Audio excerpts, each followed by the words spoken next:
Welcome, wanderer, to the democratic center of Athens, otherwise known as the Pnyx. The battles fought here may be more intellectual than bloody, but they are no less spectacular. These outcomes will affect an entire city in a different way. The Pnyx was the meeting place of the Athenian assembly and the physical embodiment of democracy at work. This tour will give you insight into how citizens made decisions and kept the city running. We can talk more when you have finished the tour. See you soon, wanderer.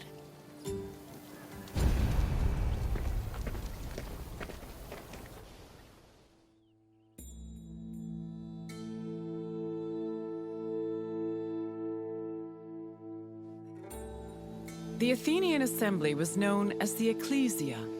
It met at the Pnyx 40 times a year to discuss various civic matters, and each session usually lasted a few hours. The word Pnyx is believed to mean something close to packed together. This was probably a reference to the fact that during meetings of the Ecclesia, the location would be filled to its capacity, with citizens packed in practically shoulder to shoulder. All male citizens were allowed to directly participate in the democratic process. Those over 20 years old had the right to speak and vote, while those over 30 could be elected to the higher position of magistrate. In total, there were approximately 30,000 citizens in Athens in the classical period. To draft and adopt decrees, 6,000 of them had to attend the meeting.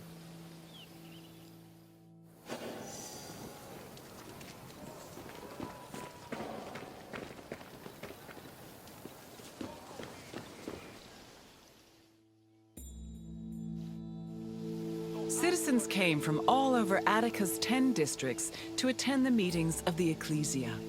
The meeting was presided over by an executive council called the Pnyx. Every session began with a sacrifice to Zeus Agoreos, the patron of the assembly. During the meeting, citizens delivered speeches from the Pnyx's platform on whatever issues the city faced. Afterwards, the issue was voted on with a show of hands from the gathered assembly. The Ecclesia made important decisions about subjects like grain importation, expenses, and declarations of war. While they could not directly enact laws, they had a say in appointing Athens' legislators, which gave them a large role in shaping the city's daily operations.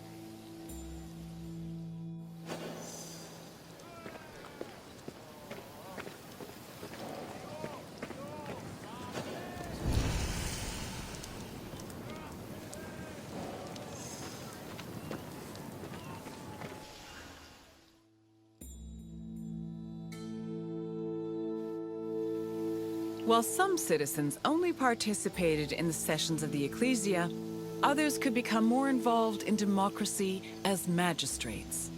Magistrates were elected from among Athenian citizens over 30.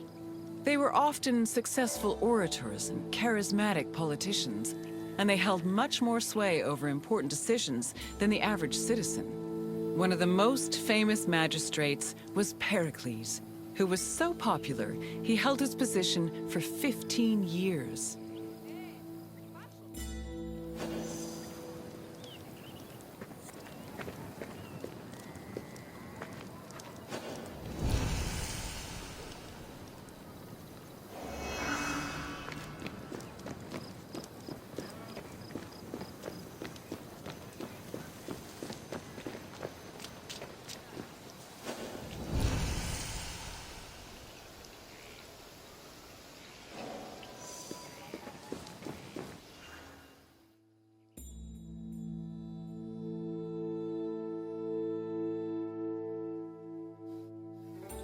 In theory, every Athenian citizen over the age of 20 had the right to participate in the assembly.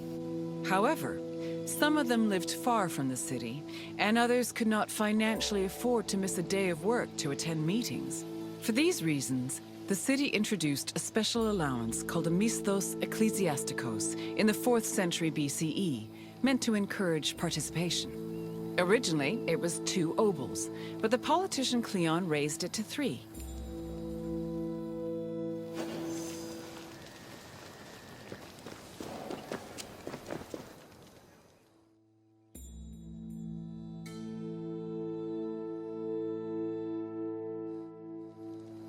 Athens introduced several innovations that heavily influenced modern society, including theater, architecture, and philosophy. However, their greatest contribution was their democratic government, which introduced the concept of a city ruled by its citizens. The decision to adopt democracy as a government, a choice made in 508 BCE, shaped civilization as we know it, and continues to affect us today.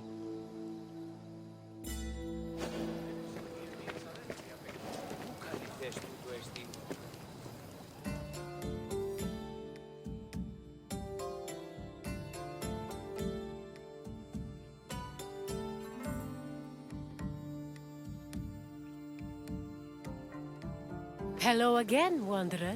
I trust you appreciated learning about the inner workings of the city. Is there anything else you'd like to do?